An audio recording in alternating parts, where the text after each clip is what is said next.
ಅಣ್ಣ ಬಸವಣ್ಣನವರ ಐಕ್ಯ ಸ್ಥಳ ಹಾಗೂ ಧಾರ್ಮಿಕ ಕ್ಷೇತ್ರವಾಗಿರುವಂತಹ ಕೂಡಲ ಸಂಗಮದಲ್ಲಿ ಜನವರಿ 12ರಿಂದ 3 ದಿನಗಳ ಕಾಲ ಬಸವ ಧರ್ಮ ಪೀಠದ ವತಿಯಿಂದ 39ನೇ ಶರಣಮೇಳ ಆಯೋಜನೆ ಮಾಡಲಾಗಿದೆ ಎಂದು ಬಸವ ಧರ್ಮದ ಪೀಠಾಧ್ಯಕ್ಷೆ ಮಾತೆ ಗಂಗಾದೇವಿ ತಿಳಿಸಿದ್ದಾರೆ. ಅವರು ಬಾಗಲಕೋಟೆಯ ನವನಗರದ ಪತ್ರಿಕಾ ಭವನದಲ್ಲಿ ಮಾಧ್ಯಮ ಪ್ರತಿನಿಧಿಗಳೊಂದಿಗೆ ಮಾತನಾಡುತ್ತಾ, ಜನವರಿ 12ರಂದು ಬೆಳಗ್ಗೆ 10:30ಕ್ಕೆ ರಾಷ್ಟ್ರೀಯ ಬಸವ ದಳದ 35ನೇ ಅಧಿವೇಶನ ಉದ್ಘಾಟನೆಯನ್ನು ಜಿಲ್ಲಾಧಿಕಾರಿ ಸಂಗಪ್ಪ ಚಾಲನೆ ನೀಡಲಿದ್ದಾರೆ. ವಿವಿಧ ರಾಜ್ಯ, ಜಿಲ್ಲೆ, ರಾಷ್ಟ್ರೀಯ ಬಸವ ದಳದ ಪದಾಧಿಕಾರಿಗಳು ಭಾಗವಹಿಸುವರು. ಜನವರಿ 13ರಂದು ಶರಣ ಮೇಳವನ್ನು ಮಹಾರಾಷ್ಟ್ರದ ಮಾಜಿ ಮುಖ್ಯಮಂತ್ರಿ ಸುಶೀಲ್ ಕುಮಾರ್ ಶಿಂದೆ ಉದ್ಘಾಟಿಸಲಿದ್ದಾರೆ. ಮಾತೆ ಮಹಾದೇವಿ ರಚಿಸಿದ ತರಂಗಿಣಿ ಕೃತಿಯನ್ನು ಬೃಹತ್ ಮತ್ತು ಮಧ್ಯಮ ಕೈಗಾರಿಕಾ ಸಚಿವರಾಗಿರುವಂತಹ ಎಂಬಿ ಪಾಟೀಲ್ ಬಿಡುಗಡೆ ಮಾಡಲಿದ್ದಾರೆ. ಅಬಕಾರಿ ಸಚಿವರಾಗಿರುವಂತಹ ಆರ್.ಬಿ. ತಿಮ್ಮಾಪುರ್ ಧ್ವಜಾರೋಹಣ ನೆರವೇರಿಸಲಿದ್ದಾರೆ. ಅಧ್ಯಕ್ಷತೆಯನ್ನು ಶಾಸಕ ವಿಜಯಾನಂದ ಕಾಶ್ಯಪ್ನವರು ವಹಿಸಲಿದ್ದಾರೆ. ಗಣ್ಯಮಾನ್ಯರು ಹಾಗೂ ಇತರ ಮುಖಂಡರು ಈ ಶರಣ ಮೇಳದಲ್ಲಿ ಭಾಗವಹಿಸಲಿದ್ದಾರೆ ಎಂದು ಮಾತಾಜಿ ತಿಳಿಸಿದ್ದಾರೆ. ಈ ವರ್ಷನೂ ಜನವರಿ 12ರಿಂದ 14ರವರೆಗೆ ನಡೆಯುವಂತಹ ಶರಣ ಮೇಳದ ಒಂದು ಕಾರ್ಯಕ್ರಮದ ಪತ್ರಿಕಾಗೋಷ್ಠಿಯನ್ನು ಮಾಡ್ತಾ ಇದ್ದೀವಿ. ಈಗಾಗಲೇ 38 ಶರಣ ಮೇಳಗಳನ್ನ ಯಶಸ್ವಿಯಾಗಿ ಮಾಡಿ ಈಗ 39ನೆಯ ಶರಣ ಮೇಳಕ್ಕೆ ನಾವು ಪಾದಾರ್ಪಣೆ ಮಾಡ್ತಾ ಇದ್ದೀವಿ. ಜನವರಿ 12, 13, 14 3 ದಿವಸ ವಿಶೇಷವಾದಂತ ಕಾರ್ಯಕ್ರಮವನ್ನ ನಡೀತಾ ಇದೆ. ಜನವರಿ 12ನೇ ತಾರೀಕು ಬಹಳ ಮಹತ್ವಪೂರ್ಣವಾದಂತ ಕಾರ್ಯಕ್ರಮವನ್ನ ಮಾಡಿ ಆ ನಂತರ ಸಾಯಂಕಾಲ 6 ಗಂಟೆಗೆ ಬಹಳ ವಿಶೇಷವಾದಂತ ಕಾರ್ಯಕ್ರಮವನ್ನ ಈ ಸರ್ತಿ ಇಟ್ಕೊಂಡಿದೀವಿ. ಅಂದಾಗ ಮಠಾಧೀಶರ ಒಂದು ಕಾರ್ಯಕ್ರಮ ಬಹಳ ಮಹತ್ವಪೂರ್ಣವಾದ, ಇದು ಪರಮ ಪೂಜ್ಯ ಲಿಂಗಾನಂದಪ್ಪಾಜಿಯವ್ರದ್ದು, ಪರಮ ಪೂಜ್ಯ ಮಾತೆ ಮಹಾದೇವಿ ತಾಯಿಯವರದ ಒಂದು ಸಂಕಲ್ಪ ಇತ್ತು. ಎಲ್ಲ ಮಠಾಧೀಶರು ಒಕ್ಕೂಟದಿಂದ ಒಂದು ವಿಶೇಷವಾದಂತ ಕಾರ್ಯಕ್ರಮ ಮಾಡಬೇಕು ಅಂತ ತಿಳ್ಕೊಂಡು ಇತ್ತು. ಆದ್ರೆ ಈಗ ಅದು 2026ನೆಯ ಜನವರಿ 12ನೇ ತಾರೀಕು ಆ ಕಾರ್ಯಕ್ರಮ ಕೂಡಿ ಬಂದಿದೆ. ಚಾಮರಾಜ್ ನಗರದಿಂದ ಸಾಕಷ್ಟು ಜನ ಸ್ವಾಮೀಜಿಯವರು ಇಲ್ಲಿ ಆಗಮಿಸ್ತಾ ಇದ್ದಾರೆ. ಅಂದಾಗ ಇನ್ನ 13ನೇ ತಾರೀಕು ಉದ್ಘಾಟನಾ ಕಾರ್ಯಕ್ರಮ. ಇದು ಬಹಳ ಮಹತ್ವಪೂರ್ಣವಾದಂತ ಕಾರ್ಯಕ್ರಮ. ಯಾಕೆಂದ್ರೆ ಈಗಾಗಲೇ 38 ಶರಣ ಮೇಳಗಳನ್ನಾಗಿ 39ನೆಯ ಶರಣ ಮೇಳದ ಕಾರ್ಯಕ್ರಮ ಭವ್ಯವಾಗಿ ಉದ್ಘಾಟನಾ ಕಾರ್ಯಕ್ರಮ. ಇದಕ್ಕೆ ಆಮೇಲೆ ಇನ್ನೊಂದು ಬಹಳ ಮಹತ್ವಪೂರ್ಣವಾದಂತ ಕಾರ್ಯ ನಡೀತಾ ಇದೆ. ಈಗಾಗಲೇ ಪರಮ ಪೂಜ್ಯ ಮಾತಾಜಿಯವರು ಬರೆದಂತಹ ಅಕ್ಕ ಮಹಾದೇವಿಯ ಜೀವನ ಚರಿತ್ರೆ ತರಂಗಿಣಿಯನ್ನ, ಅದು ಬಹಳ ವರ್ಷಗಳ ದಿನಗಳಾಗಿತ್ತು. ಅದು ಪ್ರಿಂಟ್ ಆಗಿ ಮುಗಿದು ಇದನ್ನ ರೀಪ್ರಿಂಟ್ ಅನ್ನ ನಾವು ಮಾಡ್ತಾ ಇದ್ದೀವಿ. ಈ ಸರ್ತಿ ಆ ಉದ್ಘಾಟನಾ ಗ್ರಂಥ ಉದ್ಘಾಟನೂ ಕೂಡ ಕಾರ್ಯಕ್ರಮ ಇದೆ. ಇದಕ್ಕೆ ಸಾಕಷ್ಟು ಜನ ರಾಜಕಾರಣಿಗಳು, ಆ ನಂತರ ಮಠಾಧೀಶರು ಎಲ್ಲರೂ ಈ ಕಾರ್ಯಕ್ರಮದಲ್ಲಿ ಭಾಗಿಯಾಗ್ತಾ ಇದ್ದಾರೆ. ಆ ನಂತರ 13ನೇ ತಾರೀಕು ಸಾಯಂಕಾಲ ಪ್ರತಿ ವರ್ಷದಂತೆ ಲಿಂಗಾಯತ ಧರ್ಮದ ಪರಮೋಚ್ಚ ಪೀಠಾರೋಹಣ ಕಾರ್ಯಕ್ರಮನು ಕೂಡ ನಡೀತಾ ಇದೆ.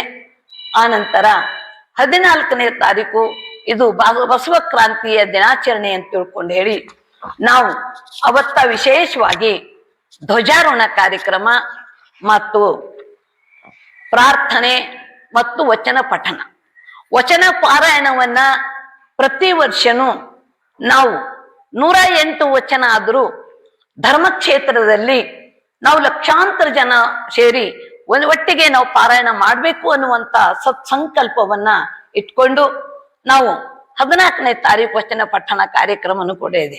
ಅದು ಆ ನಂತರ ಸಭಾ ಕಾರ್ಯಕ್ರಮ ಮತ್ತು ಸಾಯಂಕಾಲ ಭವ್ಯವಾದಂತ ಮೆರವಣಿಗೆ, ಪಥ ಸಂಚಲನ, ಗುರು ಬಸವಣ್ಣನವರ ಐಕ್ಯ ಮಂಟಪದಿಂದ ಸಭಾ ಮಂಟಪದವರೆಗೂ ನಾವು ಪಥ ಸಂಚಲನ ಕಾರ್ಯಕ್ರಮದಲ್ಲಿ ಬಂದು ಆ ನಂತರ ಇಷ್ಟಲಿಂಗ ಪೂಜೆಯನ್ನ ಮಾಡಿ ನಾವು ಈ ಕಾರ್ಯಕ್ರಮವನ್ನ ಮುಕ್ತಾಯ ಮಾಡ್ತಾ ಇದ್ದೀವಿ.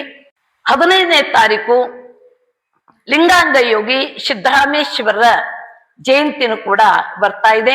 ಈ ವರ್ಷ ಪ್ರತಿ 3 ವರ್ಷಕ್ಕೆ ಒಂದ್ಸಲ ಚೇಂಜ್ ಆಗ್ತಾ ಇರುತ್ತದೆ. ಅದನ್ನು ಕೂಡ ಬಸವ ಮಹಾಮನಿಯಲ್ಲಿ ನಾವು ಬಸವ ಸಿದ್ದರಾಮೇಶ್ವರ ಜಯಂತಿನೂ ಕೂಡ ನಾವು ಆಚರಣೆ ಮಾಡ್ತಾ ಇದ್ದೀವಿ. ಮತ್ತು ಈ ಸರ್ತಿ ಬಹಳ ಮಹತ್ವಪೂರ್ಣವಾದಂತ ಕಾರ್ಯಕ್ರಮ ಅಂದ್ರೆ ಪರಮ ಪೂಜ್ಯ ಮಾತಾಜಿಯವರ ಹೆಸರಿಂದ ಬಸವಾತ್ಮ ಅಜಯ್ ಪ್ರಶಸ್ತಿಯನ್ನ ನಾವು ಈ ಸರ್ತಿ ಒಬ್ಬ ಪ್ರಖ್ಯಾತ ಸಂಗೀತಗಾರ್ತಿ ಆದಂತಹ ಸಂಗೀತ ಕಟ್ಟಿಯವರಿಗೆ ಆ ಪ್ರಶಸ್ತಿಯನ್ನ ನಾವು ಕೊಡ್ತಾ ಇದ್ದೀವಿ. ಆ ನಂತರ ಪೂಜ್ಯ ಲಿಂಗಾನಂದ ಶ್ರೀ ಪ್ರಶಸ್ತಿಯನ್ನ ಬಹಳ ಮಹತ್ವಪೂರ್ಣವಾಗಿ ನಾವು ವಯೋವೃದ್ಧರು, ಜ್ಞಾನವೃದ್ಧರು, ಸಾಹಿತಿಗಳು, ಭಾಷಣಕಾರರು ಆಗಿರುವಂತಹ ಮತ್ತು ಸಮಾಜ ಸೇವಕರು ಆಗಿರುವಂತಹ ಶರಣರಾದಂತಹ ಗೋರು ಚನ್ನಬಸಪ್ಪ ಅವರಿಗೆ ನಾವು ಲಿಂಗಾನಂದ ಶ್ರೀ ಪ್ರಶಸ್ತಿಯನ್ನ ಅವರಿಗೆ ನಾವು ಕೊಡ್ತಾ ಇದ್ದೀವಿ. ಎಲ್ಲರಿಗೂ ಶರಣಾರ್ಥಿ. ಇಂದು ಸಿಎಂ ಆಗಿರುವಂತಹ ಶರಣರಾದಂತಹ ಮಾನ್ಯ ಸಿದ್ದರಾಮಯ್ಯನವರು ದೇವರಾದ ಅರಸ ಕಾಲದಲ್ಲಿ ಅವ್ರು ಏನ್ ಕಾರ್ಯ ಮಾಡಿದ್ರೋ ಅದೇ ತರ ಇವರು ಕಾರ್ಯವನ್ನು ಮಾಡ್ತಾ ಇದ್ದಾರೆ. ಅಷ್ಟೇ ಅಲ್ಲ, ಬಸವಣ್ಣನವ್ರ ಬಗ್ಗೆ ಅಪಾರವಾದಂತ ಭಕ್ತಿ, ನಿಷ್ಠೆ, ಶ್ರದ್ಧೆಯನ್ನಿಟ್ಟುಕೊಂಡು ತಮ್ಮ ಪ್ರತಿಯೊಂದು ಭಾಷಣದಲ್ಲೂ ಕೂಡ ನಾನು ಬಸವ ತತ್ವದ ಅನುಯಾಯಿ, ಬಸವಣ್ಣರ ಅಭಿಮಾನಿ ಅನ್ನುವ ಮಾತನ್ನ ಅವರು ವಿಚಾರವನ್ನ ಪ್ರಸ್ತಾಪ ಮಾಡ್ತಾ ಇದ್ದಾರೆ. ಅದಕ್ಕೂ ಇದಕ್ಕೂ ಸಂಬಂಧ ಇಲ್ಲದೆ ಇದ್ರು ಕೂಡ ನಾ ಈ ವಿಚಾರವನ್ನ ಪ್ರಸ್ತಾಪ ಮಾಡ್ತಾ ಇದ್ದೀನಿ. ಈಗ ಯಾರು ಏನು ಅನ್ನೋದನ್ನ ನಮಗೆ ಎಲ್ಲರೂ ಅಷ್ಟೇ ನಮಗೆ, ಆದ್ರೂ ಕೂಡ ಇವರು ಒಂದು ಬದ್ಧರಾಗಿ ನಡ್ಕೊಂಡು ಬರ್ತಾ ಇದ್ದಾರೆ ಅಂತಂದಾಗ ಇವರೇ 5 ವರ್ಷ ಪೂರ್ತಿ ಅವರು ಮಾಡ್ಲಿ ಅನ್ನುವುದೇ ನಮ್ಮೆಲ್ಲರ ಅಭಿಪ್ರಾಯ. ಅಂದಾಗ ಇವರು DKಶಿನೂ ಕೂಡ ಒಳ್ಳೆಯವರೇ ಕಾರ್ಯ ಮಾಡ್ತಾ ಇದ್ದಾರೆ. ಆದ್ರೂ ಕೂಡ ಈಗ ಇವ್ರು ಮಾಡ್ತಾ ಇದಾರಲ್ಲ, ಈಗಾಗ್ಲೇ ಅನುಭವ ಇದೆ ಇವರಿಗೆ. ಅನುಭವ ಇರೋದರಿಂದ ಆ ಅನುಭವವನ್ನು ಕೂಡ ಇನ್ನೂ 1-2 ವರ್ಷ ಅವ್ರು ಪೂರ್ತಿ ಮುಗಿಸ್ಲಿ ಅನ್ನುವುದೇ ನಮ್ಮೆಲ್ಲರ ಅಭಿಪ್ರಾಯ. ಎಲ್ಲರಿಗೂ ಶರಣ. ಸರ್, ಈಗ ನಮ್ಮ ಬಾಗಲಕೋಟೆ ಜಿಲ್ಲೆಯಲ್ಲಿ ಹೆಚ್ಚು ಮೊದಲಿರ್ಬೋದು, ಜಂಪನ್ ಇರ್ಬೋದು, ಈ ಭಾಗದಲ್ಲಿ ಕಬ್ಬು ಬೆಳೆದು ರೈತರೆಲ್ಲ ಸೌಳು ಜೋಳ ಆಗಿದೆ. ಆ ಸೌಳು ಜೋಳ ಆಗಿದ್ದಕ್ಕೆ ಈಗ ನೀವು ಯೂನಿವರ್ಸಿಟಿಯಿಂದ ಒಂದೇನೋ ನೂತನವಾಗಿ ಒಂದು ಸಂಶೋಧನೆ ಮಾಡಿದ್ರಿ. ಅದು ಏನು ಸರ್ ವಿಶೇಷ? ಈಗ ಸಾಮಾನ್ಯ ತಾವು ಹೇಳಿದ್ರು ಸಮಸ್ಯೆ ಹೆಂಗ್ ಡೆವಲಪ್ ಆಗ್ತಾವು, ಹೆಂಗ್ ಈ ಕಾರಣ ಏನು, ರೀಸನ್ ಭಾಳ ಅದಾವ ಸರ್. ಅದಕ್ಕೆ ನಾವು ಸಾಮಾನ್ಯವಾಗಿ ಈ ಅತಿಯಾಗಿ ಹೆಚ್ಚು ನಾವು ನೀರ್ ಯೂಸ್ ಮಾಡ್ತೀವಿ, ನೀರ್ ಬಳಕೆ ಮಾಡ್ತೀವಿ. ಆಮೇಲೆ ನೀರ್ ಜೋಡಿ ಆ ನೀರಿನ ಕ್ವಾಲಿಟಿ ನಾವು ನೋಡಂಗಿಲ್ಲ ಸರಿಯಾಗಿ. ನಾವು ಏನಾಗ್ತಾ ಇದೆ, ಕಂಟಿನ್ಯೂಸ್ ನೀರ್ ಯೂಸ್ ಮಾಡಿದ್ರಿಂದ ಏನಾಗ್ತಾ ಇದೆ, ಈ ಸೋಡಿಯಂ ಅಂಶ ಏನೇನ್ ಮಾಡ್ತಾ ಇದೆ, ಈ ರಂಧ್ರಗಳಿಗೆ ಬ್ಲಾಕ್ ಮಾಡಿ, ಅಲ್ಲಿ ಡ್ರೈನೇಜ್ ಬ್ಲಾಕ್ ಮಾಡಿ, ರಂಧ್ರ ಏನು ರೆಸ್ಪಿರೇಷನ್ ಹೇಳ್ತೀವಿ, ಗಾಳ ಅಡುವಿಕೆ ಕಡಿಮೆ ಮಾಡಿ, ಈ ಉಪ್ಪು ಅಂಶ ಹೆಚ್ಚಾಗಿ ಇಳುವರಿ ಕಡಿಮೆ ಮಾಡ್ತಾ ಇದೆ. ನಾವು ಸಾಮಾನ್ಯವಾಗಿ ನಾವು ಒಂದೇ ಕ್ರಾಪ್ ಆಗಲಿ ಭತ್ತ ಆಗಲಿ ಕಬ್ಬಾಗಲಿ ಕಂಟಿನ್ಯೂಸ್ ತೊಗೊಂತಂದ್ರೆ ಅದಕ್ಕೆ ಏನಾಗ್ತಾ ಇದೆ, ಏರೇಷನ್ ಆಗಂಗಿಲ್ಲ. ಏರೇಷನ್ ಆಗಲಿಲ್ಲ ಅಂದ್ರೆ ಬೆಳೆ ಇಳುವರಿ ನಾವು ಸರಿಯಾಗಿ ಬರಂಗಿಲ್ಲ ಸಾಮಾನ್ಯ. ಅದಕ್ಕೆ ನಾವು ಏನು ಮಾಡ್ತಾ ಇದ್ದೀವಿ, ಈಗ ಅದಕ್ಕೆ ಪರಿಹಾರ ಅಂದ್ರೆ ಏನು, ಅದು ಯಾವ ರೀಸನ್ ಏನಿದೆ ಈಗ ಒಂದೇ ರೀಸನ್ ಇಲ್ಲ. ಇದು ನೀರಿನ ಪ್ರಮಾಣ ಹೆಚ್ಚು ಹೋದ್ರೆ ಅದು ರೀಸನ್ ಬೇರೆ, ಇನ್ನೊಂದು ರೀಸನ್ ಈ ಮಣ್ಣಲ್ಲಿ ಇರುವ ನಮ್ಮ ಈ ಏರಿಯಾದಲ್ಲಿ ಈ ಖನಿಜಗಳು ಮತ್ತು ಲವಣಾಂಶಗಳು ಏನಿದೆಯಲ್ಲ, ಅದರಿಂದ ಉತ್ಪನ್ನ ಆಗೋ ಮಣ್ಣಿಂದ ಆಗಬಹುದು. ಆಮೇಲೆ ಅಂತರ್ಜಲ ಮೇಲೆ ಬಂದ್ರು ಉಷ್ಣ ಉಷ್ಣ ವಲಯ ನಮಗೆ ಈ ರೀಸನ್ ಬರುವುದು. ಅದರಿಂದ ಏನಾಗ್ತಾ ಇದೆ, ಆಗಿ ಉಪ್ಪಾಂಶ ಮೇಲೆ ಬಂದು ಅದನ್ನು ಒಂದು ಪ್ರಾಬ್ಲಮ್ ಇದೆ. ಬಹಳ ಮುಖ್ಯ ಅಂದ್ರೆ ಕಬ್ಬಿಗೆ ನೀರು ಜಾಸ್ತಿ ಕೊಡೋದ್ರಿಂದ ನಮ್ಮಲ್ಲಿ ಟೆಂಪರೇಚರ್ ಜಾಸ್ತಿ ಟೆಂಪರೇಚರ್ 41 ಡಿಗ್ರಿ ಹೋದ್ಮೇಲೆ ಆವಿ ಆಗೋಗ್ಬಿಡುತ್ತೆ ಬಾಷ್ಪೀಕರಣ. ಅಲ್ಲಿರ್ತಕ್ಕಂಥ ಲವಣಾಂಶಗಳ ಮೇಲೆಲ್ಲ ಬಂದು ಕೂತ್ಬಿಡ್ತಾವ, ಹೊಳ್ಳ ತೆಗಿಲೇಬೇಕಲ್ಲ. ಹಿಂಗಾಗಿ ಏನಾಗ್ತದಪ್ಪ ಅಂದ್ರೆ ನೀರು ಮಿತವ್ಯವಾಗಿ ಬಳಸ್ತಕ್ಕಂಥದ್ದು ಕಬ್ಬಿನಲ್ಲಿ ರೈತರಿಗೆ ಜಾಗೃತಿ ಇರಬೇಕು ಫಸ್ಟ್.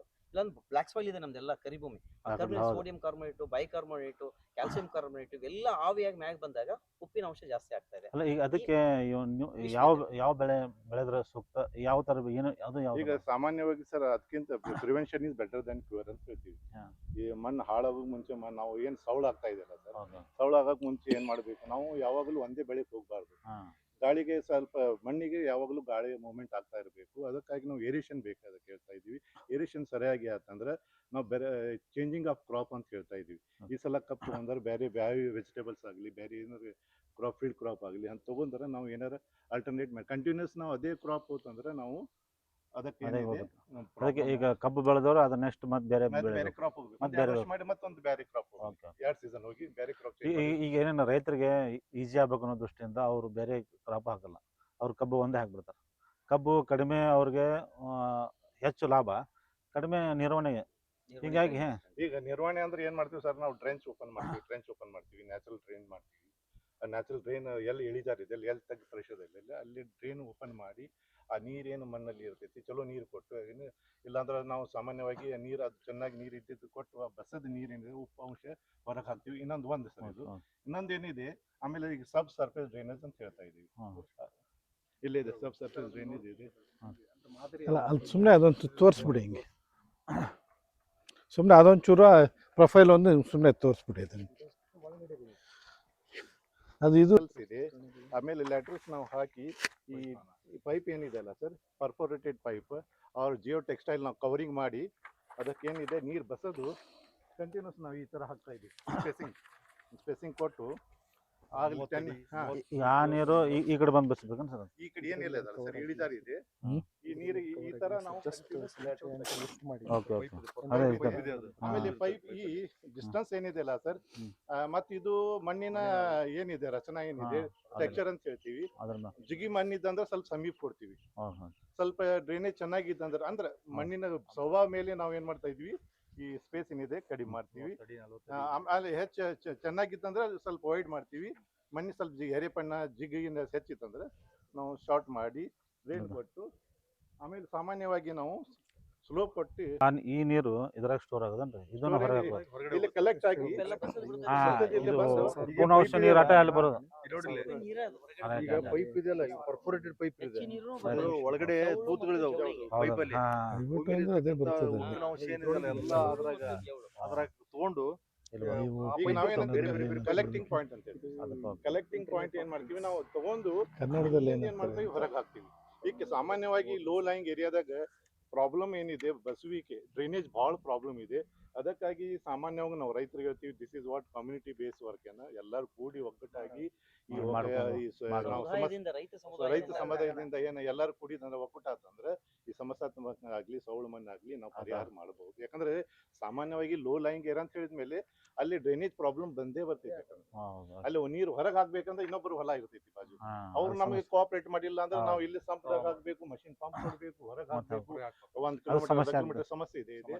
ಇದು ಆ ದೃಷ್ಟಿಯಿಂದ ರೈತರು ಇದೆಲ್ಲ ಮಾಡಕ್ ಇನ್ನೊಂದು ಏನಿದೆ ಸರ್, ನಾವು ಏನು ಮಾಡಕ್ ಆಗಿಲ್ಲ ಅಂದ್ರೆ ನಾವು ಜವಳ ಆತಂದ್ರೆ ಮಣ್ಣು ಸಾಮಾನ್ಯವಾಗಿ 12ರಿಂದ 15 ಟನ್ ಹಾಕಿ ಒಂದ್ 4 ದಿವಸ ನೀರ್ ನಿರ್ಸಿ ಒಂದ್ 4 ದಿವಸ ಏನ್ ಮಾಡ್ತೀವಿ, ಜೋಳ ಭಾಳ ಆಗಿಬಿಟ್ಟಿತ್ತಲ್ಲೇ. ಬಹಳಷ್ಟೇ ಗಂಗಾವತಿ ಪ್ಯಾಡಿ ಬೆಳೆದಾಗ ಸೌಳು ಜೋಳ ನೀರು ನಿಂದಿಸ್ತಾರಲ್ಲ, ಅದಕ್ಕೆಲ್ಲ ಕರಿ ಮಣ್ಣಿನೊಳಗೆ ಆವಿಯಾಗಿ ಹೋಗ್ತಕ್ಕಂಥದ್ದು. ಇದನ್ನ ಒಂದು ಇವ್ರ ಮೆಥಡ್ ಹೇಳಿದ್ದು, ಇದು ಪರ್ಫೆಕ್ಟ್ ಮೆಥಡ್. ಇನ್ನು ಉಳಿತಪ್ಪ ಮಣ್ಣಿನೊಳಗ ಐತಪ್ಪ ಏನಾದ್ರು ಸೌಳು ಐತಪ್ಪ ಅಂದ್ರೆ ಆ ಸೌಳಕ್ಕೆ ಹೊಂದ್ಕೊತಕ್ಕಂಥ ಸಹಿಷ್ಣುತೆ ಅಂತೀವಿ. ಆ ಸೌಳಿಗೆ ಹೊಂದ್ಕೊತಕ್ಕಂಥ ತರಕಾರಿ ಬೆಳೆಗಳನ್ನ ನಾವು 8 ವರ್ಷ ಕೆಲಸ ಮಾಡಿದ್ವಿ. ಅಲ್ಲಿ ಬೀಟ್ರೂಟ್ ಬರ್ತಾ ಇದೆ, ಪಾಲಕ್ ಬರ್ತಾ ಇದೆ, ಬೆಳಿಬಹುದು. ಅಂದ್ರೆ ತರಕಾರಿ ಹೆಚ್ಚು ಎಲೆಕ್ಟ್ರಿಕ್ ಕಂಡಕ್ಟಿವಿಟಿ ಅಂತ ಹೇಳ್ತೀವಿ. ಮಣ್ಣಿನ ಒಂದು ವಿದ್ಯುತ್ ವಾಹನ ಮೇಲೆ ನಾವು ಅದರ 4 ಐತು 6 ಐತು 8 ಐತು ಅದ್ರ ಮೇಲೆ ವರ್ಗೀಕರಣ ಮಾಡಿ ಸಾಯಿಲ್ ಟೆಸ್ಟ್ ಮೇಲೆ ರಿಪೋರ್ಟ್ ಮಾಡಿ ಇಂಥ ತರಕಾರಿ ಬೆಳೆ ಅಂತ ಶಿಫಾರಸು ಮಾಡ್ತಾ ಇದ್ದೀವಿ. ಈ ಸೌಳು ಜವಳದ ಮೇಲೆ ಭಾಳ ವರ್ಕ್ ಮಾಡಿದ್ವಿ. ಇಂಟ್ರೊಡಕ್ಷನ್ ಪ್ರಾಜೆಕ್ಟ್ ಅಂತ ಅಲ್ಲಿ ಏನಾಗಿತ್ತು, ಅದು ಆ ತರ ಮಾಡಕ್ಕೆ ಒಂದ್ ಎಕರೆಗೆ ಸುಮಾರು 1 ಲಕ್ಷ ಒಂದ್ ಎಕರೆಗೆ ಡಿಗ್ ಮಾಡ್ಬೇಕು 5 ಅಡಿ ಆಳದಾಗ. ಆಮೇಲೆ ನಾವು ಈಗ ಹೇಳ್ತೀವಿ ಸರ್, ಅದೇ ಕ್ರಾಪ್ ಹೋಗ್ಬೇಕಂತಂದ್ರೆ ಸ್ವಲ್ಪ ನಾವು ತಮ್ಮ ಭೂಮಿ ಬಗ್ಗೆ ವಿಚಾರ ಮಾಡ್ಬೇಕು, ಮಣ್ಣಿನ ಆರೋಗ್ಯ ಬಗ್ಗೆ. ಯಾಕಂದ್ರೆ ಅದೇ ಬಳಿ ರೈತರು ಅದೇ ವಿಚಾರ ಮಾಡ್ಬಿಟ್ರೆ ಈ ಸಮಸ್ಯೆ ಬರಲ್ಲ. ಅವ್ರಿಗೆ ಇದು ಹೇಳ್ಬೇಕು. ಎಷ್ಟು ಹೇಳ್ತೇವೆ ಸರ್, ಕಂಟಿನ್ಯೂಸ್ ಸುಗರ್ಕೇನ್ ಬೆಳಿಬೇಕು, 3 ವರ್ಷ ಸುಗರ್ಕೇನ್ ಬೆಳೀರಿ, ನೆಕ್ಸ್ಟ್ ಒಂದು 2 ವರ್ಷ ಹತ್ತಿ ಸೋಯಾಬೀನ್ ಬೀಳ್ ಕ್ರಾಪ್ ಏರೇಷನ್ ಆಗ್ಬೇಕು, ರೊಟೇಷನ್ ಆದ್ರೆ ನಮ್ಗೆ ಒಂದು ಒಳ್ಳೆ ಇದು. ಈ ಸೌಳು ಜವಳು ಪ್ರಾಬ್ಲಮ್ ಭಾಳ ಆಗ್ತದೆ ಸರ್. ನಮ್ದು ಈ ಇಂಡೋಡೇಶ್ ಪ್ರಾಜೆಕ್ಟ್ ಅಂತ ಹೇಳಿ ಆಮೇಲೆ ರಿವಾರ್ಡ್ ಅಂತ ಬಂದೈತೆ, ಇಲ್ಲ ಅಂತ ಈಗ ರಿವಾರ್ಡ್ ಪ್ರಾಜೆಕ್ಟ್. ಅದರಲ್ಲಿ ನಾವು ಸೌಳು ಜವಳು ಎಷ್ಟೈತಿ ಏರಿಯಾ, ಆಮೇಲೆ ಸಾವಯವ ಅಂಶ ಎಷ್ಟೈತಿ ಅನ್ನೋದ್ರ ಬಗ್ಗೆ ನಾವೆಲ್ಲ ಮಾಡಿದ್ವಿ. ಮಿನಿಮಮ್ ಸಾವಯವ ಅಂಶ 0.5 ಇರಬೇಕು ಭೂಮಿಯಲ್ಲಿ ಕ್ರಾಪ್ ಬರಬೇಕಾದ್ರೆ. ಅದು ಇಲ್ಲೇ ಇಲ್ಲ ಸರ್. ಏನಾಗಿದೆ, ಕಂಟಿನ್ಯೂಸ್ ಫರ್ಟಿಲೈಸರ್ ಹಾಕೋದ್ರಿಂದ ಆರ್ಗ್ಯಾನಿಕ್ ಕಾರ್ಬನ್ ಕಡಿಮೆ ಆಗಿದೆ. ಈಗ ಸಾಮಾನ್ಯ ಅದು ಮಾತ್ರ ಸರ್. ಈಗ ನಾವು ಸಾಮಾನ್ಯವಾಗಿ ಈಗ ಸೌಳು ಆತಂದ್ರೆ ಈಗ ಜಿಪ್ಸಮ್ ಹೇಳ್ತೀವಿ. ಸೌಳು ಮಣ್ಣು ಇದ್ದಾಗ ನಾವ್ ಏನ್ ಮಾಡ್ತೀವಿ, ಹಸಿರೆಲೆ ಗೊಬ್ಬರ, ಆಮೇಲೆ ದೈಂಚ ಹಾಕ್ತೀವಿ, ನಾವು ಸೆಣಬು ಹಾಕ್ತೀವಿ. ಇದು ಎಲ್ಲ ನಾವು ಸರಿಯಾಗಿ ಒಂದು ಮಣ್ಣ